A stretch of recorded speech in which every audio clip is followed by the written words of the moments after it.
Cricket fans కి పండగ లాంటి వాతావరణం. మరి ముఖ్యంగా మండు టెండల్లో క్రికెట్ కి ఫీవర్ కి సంబంధించి ఆ స్థాయిలోనే ఉంటుంది. టెంపరేచర్ ఏ స్థాయిలో పెరుగుతూ ఉంటుందో మ్యాచ్ కి కూడా ఆ ఉత్కంఠ కూడా అదే స్థాయిలో పెరుగుతూ ఉంటుంది. IPL 18th సీజన్ కి మరికొద్ది గంటల ప్రారంభం కాబోతోంది. ఈ నేపథ్యంలో సర్వం సిద్ధమైన పరిస్థితి. కోల్కతా ఈడెన్ గార్డెన్స్ లో మరికొన్ని గంటల్లో ఓపెనింగ్ సెరమనీ ఉండబోతోంది. కలర్ఫుల్ గా ఓపెనింగ్ సెరమనీ ఈవెంట్ ని ప్లాన్ చేసింది IPL. ఇక KKR అలాగే KKR RCB మధ్య తొలి మ్యాచ్ జరగబోతోంది. కొత్త కెప్టెన్స్ ప్లేయర్స్ తో బరిలోకి దిగుతున్నాయి టీమ్స్. ఈడెన్ మ్యాచ్ కు వర్షం ముప్పు పొంచి ఉందంటూ కూడా చర్చ జరుగుతోంది. ఇక ఆదివారం ఉప్పల్లో అసలైన మ్యాచ్. ఇటు సన్ రైజర్స్ హైదరాబాద్ తో రాజస్థాన్ ఢీకొట్టబోతోంది. ఉప్పల్ మ్యాచ్ కోసం సర్వం సిద్ధం చేసింది IPL టీం. దీంతో పాటు భారీగా బందోబస్తు కూడా ఏర్పాటు చేశారు హైదరాబాద్ పోలీసులు. టైటిల్ ఫేవరెట్ గా బరిలోకి దిగుతోంది సన్ రైజర్స్ హైదరాబాద్. IPL లో ధనాధన్ షాట్లు, ఫటాఫట్ ఫోర్లు, అలాగే సిక్సర్ల మోతతో వికెట్లకు సంబంధించి కూడా అదే పేస్, అదే స్పిన్. మరి ముఖ్యంగా IPL అంటే స్పిన్కి సంబంధించి మాట్లాడుకుంటూ ఉంటారు. ఎందుకంటే ఎక్స్పెక్ట్ చేయని బంతులతో ఒక్కసారిగా మ్యాచ్ని గిర్రమని తిప్పేస్తూ ఉంటారు స్పిన్నర్లు. సో ఈ నేపథ్యంలో పేసర్లు కూడా నిజంగా రాకెట్ వేగంతో వెళ్తూ ఉంటాయి బంతులు. ఇప్పటికే మ్యాచ్కి సంబంధించి ఏర్పాట్లు చూసాం. అఫ్కోర్స్ పూర్తిగా ముగింపు దశకు వచ్చాయని చెప్పుకోవాలి. ఎందుకంటే మరికొద్ది సేపట్లోని ఓపెనింగ్ సెరమనీ ప్రారంభం కాబోతోంది. ఈ నేపథ్యంలోని ప్లేయర్స్ కూడా సర్వం సిద్ధమై ఉన్నారు.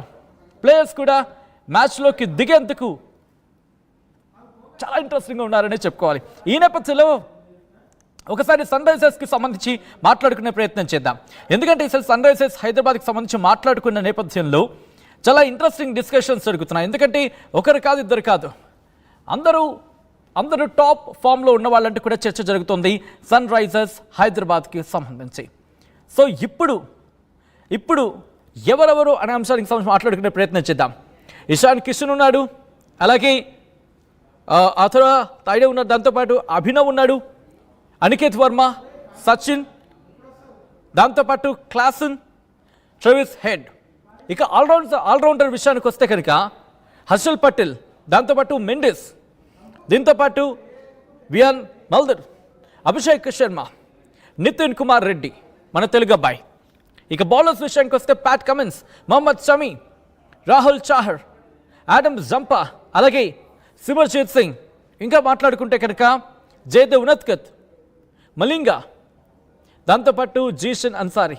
సో ఇలా అందరూ కూడా టాప్ పర్ఫార్మర్గా మనకు కనిపిస్తున్న పరిస్థితి ఉంది. కానీ ఆఖరిగా ఆ 11 మెంబర్స్ స్క్వాడ్లో ఎవరు ఉండబోతున్నారు, మీకేమనిపిస్తోంది అనేది ఒకసారి కామెంట్ చేసే ప్రయత్నం చేయండి. మీ ఇంట్రెస్టింగ్ కామెంట్స్ నేను చదివే ప్రయత్నం చేస్తాను. ఎందుకంటే IPL మ్యాచ్కి సంబంధించి ప్రతి బాల్, ప్రతి ఓవర్ కూడా చాలా కీలకం. ఈసారి కప్పు మనదే అనే ఆశాభాన్ని వ్యక్తం చేస్తోంది సన్ రైజర్స్ హైదరాబాద్. ఎందుకంటే టైటిల్ హాట్ ఫేవరెట్గా బరిలోకి దిగుతోంది. ఎంతమంది ఉన్నా సరే, ఈసారి ఎంతమంది ఉన్నా సరే టైటిల్ ఫేవరెట్స్గా మేమే అంటోంది. ఈ ఫ్యాక్ట్ ఈసారి టైటిల్ కొట్టేది, కప్పు కొట్టేది మేమే అంటోంది సన్ రైజర్స్ హైదరాబాద్. ఇప్పటికే ఆ జోష్ కనిపిస్తోంది. సో మీకేమనిపిస్తోంది, ఆ 11 మెంబర్స్, ఆ 11 మంది స్క్వాడ్లో ఎవరెవరు ఉండే అవకాశం ఉంది అనేది ఒకసారి మీరు చెప్పే ప్రయత్నం చేయండి. నేను ఇంకొకసారి ఆ లిస్ట్ని రిపీట్ చేశాను. సన్ రైజర్స్ హైదరాబాద్ స్క్వాడ్కి సంబంధించి ఎవరెవరు ఉండే అవకాశం, ఇన్ఫ్యాక్ట్ ఆ స్క్వాడ్లో ఎవరెవరు ఉన్నారు, దాంతోపాటు మీ టైటిల్ ఫేవరెట్ ఎవరు, అంటే ఆ 11 మెంబర్ స్క్వాడ్స్కి సంబంధించి అనేది ఒకసారి మీరు చెప్పే ప్రయత్నం చేయండి. ఆ లిస్ట్ మరి కాసేపట్లో నేను మళ్ళీ చదివే ప్రయత్నం చేస్తాను. ఎందుకంటే అందరికందరూ కూడా సూపర్ ఫామ్లో ఉన్న పరిస్థితి ఉంది. ఎందుకంటే ఇటు నితీష్ కుమార్కి సంబంధించి మన తెలుగు కుర్రాడు మొత్తం అందరికందరూ టైటిల్ ఫేవరెట్కి సరిపోయే వాళ్ళనే చర్చ జరుగుతున్న నేపథ్యంలో, ఎందుకంటే ప్లే ఆఫ్ స్థానానికి సంబంధించి ఆ స్క్వాడ్ ఉందనే చెప్పుకోవాలి. ముందుగా ప్లే ఆఫ్కి వెళ్లేందుకు తగిన ఆ స్క్వాడ్ అయితే మాత్రం ఉందనే చెప్పుకోవచ్చు. కానీ ప్యాట్ కమిన్స్తో పాటు మిగిలిన ప్లేయర్స్ కూడా, ప్యాట్ కమిన్స్ కావచ్చు, క్లాసన్ కావచ్చు, వీళ్ళందరూ కూడా అఫ్కోర్స్ వీళ్ళందరితో పాటు నితీష్ కుమార్కి సంబంధించి వీళ్ళందరూ కూడా ఉన్నప్పటికీ కూడా సాధారణంగా మనం చూస్తూ ఉంటాం అందరూ టాప్ ప్లేయర్స్ కనిపిస్తూ ఉంటారు. కానీ పిచ్కి, ఇన్ఫ్యాక్ట్ గ్రౌండ్లోకి దిగిన తర్వాత మాత్రం పరిస్థితి మారిపోతూ ఉంటుంది. ఇప్పటికే ప్రాక్టీస్ సెషన్కి సంబంధించి విజువల్స్ మీరు చూస్తున్నారు. పూర్తిగా ప్రాక్టీస్లో నిమగ్నం ఉన్నారు. గత సీజన్లో ఎటువంటి పర్ఫార్మెన్స్ ఉంది, గత పర్ఫార్మెన్స్లో, ఇన్ఫ్యాక్ట్ లాస్ట్ సీజన్స్లో ఎటువంటి పర్ఫార్మెన్స్ ఉంది అనేది కాకుండా ఈసారి, ఎందుకంటే దాన్ని క్యాలిక్యులేట్ చేసుకుని అడుగులోకి దిగుతుందని చెప్పుకోవాలి. ఒకసారి స్క్వాడ్ గురించి మాట్లాడుకునే ప్రయత్నం చేసినప్పుడు ఇక్కడ ట్రెవిస్ హెడ్, అలాగే దాంతోపాటు అభినవ్ మనోహర్, అనికేత్ వర్మ, సచిన్ బేబీ, హెన్రిచ్ క్లాసన్, ఇషాన్ కిషన్, అథర్వ తాయిడే, అభిషేక్ శర్మ, మన తెలుగు అబ్బాయి నితీష్ కుమార్ రెడ్డి, అలాగే Mendis, Adam Zampa, Rahul Chahar, Zeeshan Ansari, Mohammed Shami, Pat Cummins, Harshal Patel, Simarjeet Singh ఉన్నాడు, అలాగే జయదేవ్ రత్కత్ ఉన్నాడు, దాంతోపాటు వియాన్ ముల్లర్ ఉన్నాడు, అలాగే మలింగ, యశాన్ మలింగ లాంటి స్ట్రాంగెస్ట్ టీమ్గా కనిపిస్తోంది. స్ట్రాంగర్ టీం కూడా కాదు, స్ట్రాంగెస్ట్ టీమ్గా కనిపిస్తోంది. సో నిజంగా ఇంత స్ట్రాంగెస్ట్ టీం అక్కడికి వెళ్ళి టైటిల్ సాధించడంలో పెద్ద మార్పులు చేర్పులు ఏముండవు, టైటిల్ కొట్టడం ఖాయం ఉంటూ కూడా ఎస్ఆర్హెచ్ ఫ్యాన్స్ ఆశాభావం వ్యక్తం చేయడం జరుగుతోంది. సో మీరు చెప్పండి, మనకున్న ప్లస్లు ఏంటి, మనకున్న మైనస్లు ఏంటి, అంటే ఎస్ఆర్హెచ్కున్న ప్లస్లు ఏంటి, ఎస్ఆర్హెచ్కున్న మైనస్లు ఏంటి అనేది ఒకసారి మీరు చెప్పే ప్రయత్నం చేయండి. ఎందుకంటే టాప్ ఆర్డర్ బ్యాటర్స్ చూసుకుంటే గట్టిగానే ఉన్నారని చెప్పుకోవాలి, కానీ మిడిల్ ఆర్డర్స్కి సంబంధించి పరిస్థితి ఏంటి? ఎందుకంటే మిడిల్ అలాగే లోవర్ ఆర్డర్ బ్యాటర్స్ గురించి మాట్లాడుకున్నప్పుడు ఒక ప్రాపర్ బ్యాట్మెన్ దొరకట్లేదు ఎస్ఆర్హెచ్కి, అక్కడ చాలా లోటు కనిపిస్తుంది అనేది వినిపిస్తున్నమాట. దాంతోపాటు IPL 2025 ఈ సీజన్కి సంబంధించి మాట్లాడుకున్నప్పుడు ఎవరు ఆ 11 మెంబర్స్లో ఉంటారు? ఎందుకంటే ప్యాట్ కమిన్స్ 7th ప్లేస్లో ఉంటే కనుక ఫర్ సపోజ్ అనుకుందాం, ఆ తర్వాత ఫాస్ట్ బౌలర్స్కి సంబంధించి, తర్వాత లెగ్ స్పిన్నర్స్కి సంబంధించి కామన్ మనం చూస్తూ ఉంటాం.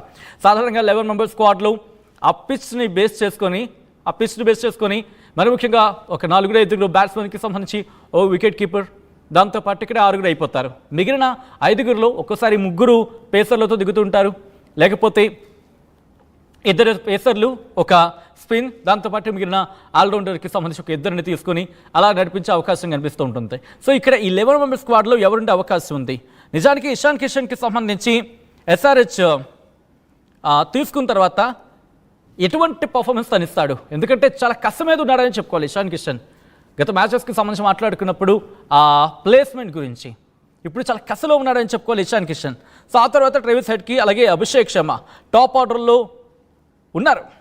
కానీ వీళ్ళిద్దరి తర్వాత నెక్స్ట్ వచ్చేది ఎవరు? క్లాసన్కి సంబంధించి. ఎందుకంటే క్లాసన్కి సంబంధించి మాట్లాడుకునే సందర్భంగా మనం మాట్లాడుకుంటున్నాం.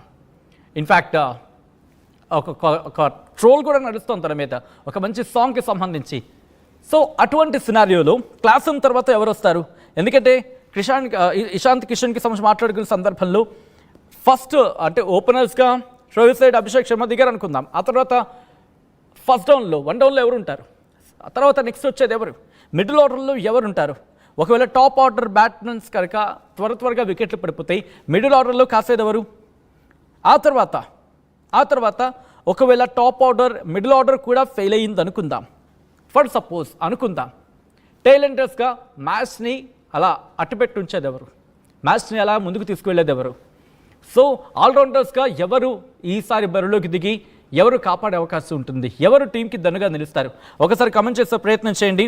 సో మొత్తంగా అయితే మాత్రం ఈసారి కప్పు మనదే అంటున్నారు. ఈసారి కప్పు అని చెప్పి మనం సాధారణంగా ఆర్సీబీకి చూస్తూ ఉంటాం.